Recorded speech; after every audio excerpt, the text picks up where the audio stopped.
My philosophy of teaching is very simple. Engage the heart first. It is almost impossible to fully engage the mind without engaging the heart first. So I try to incorporate stories from my own life or interesting stories from current events to first make the students interested in what I will be teaching. Instead of starting off with grammar or sentence structure or other things that fully engage the mind, they have to first know why it matters in life, or why it matters to their heart. So I make them laugh. I sometimes can make them tear up. I can make them feel indignant or angry about something that's happening in current events. And that is my key to getting them to start learning through their intellect. I never really liked English and I never really liked writing, and I definitely didn't like reading, but I really like to read now. And it comes really natural now, like just to read and see words and to write. I believe the things that I'll remember from this class is the way she taught us to never give up, and just her story and how she did in life and how it inspired me, and I'm sure a lot of other people. Obviously, in this new role, I'm a spokesman for teachers. However, I can't separate myself from the fact that I am a person with a disability.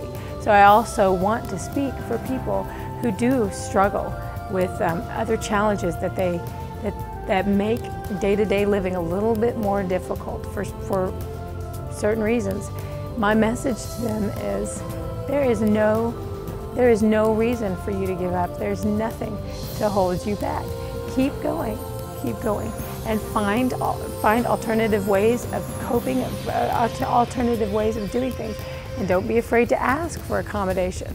This is a message for teachers as well, because our students have varying abilities, and our job is to provide equity, to provide an opportunity for all of the students to achieve their potential in the classroom.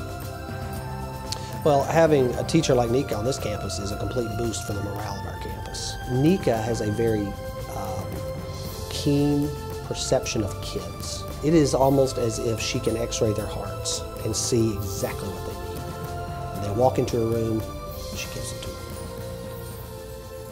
I tell my students that my name means victory. Nika is the feminine form of the Greek word Nike, which means victory. So on the first day of class, I always tell them, you're here to win a victory of your own.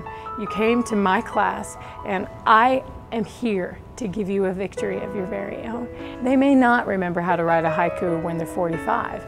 They may not remember the elements of Shakespearean literature, but they will go back to reading, and they will go back to writing. So when those two things sink into them, that is not only their victory, it's my victory, and that happens every single day. Ms. Maples has taught us many things other than English. For example, how to care about another person and not just yourself, how to be yourself, and how not to try being something that you're not.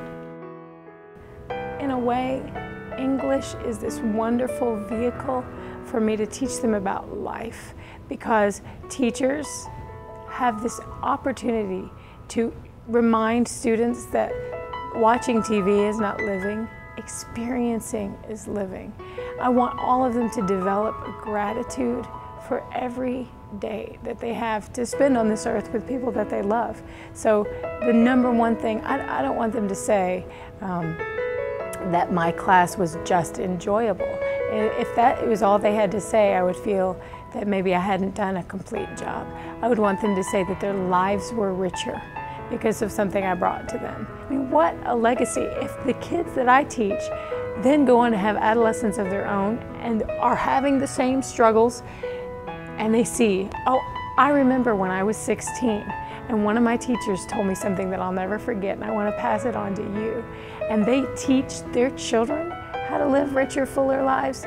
That is an impact, that is a legacy that I cannot predict, and that I could not value more than I already do.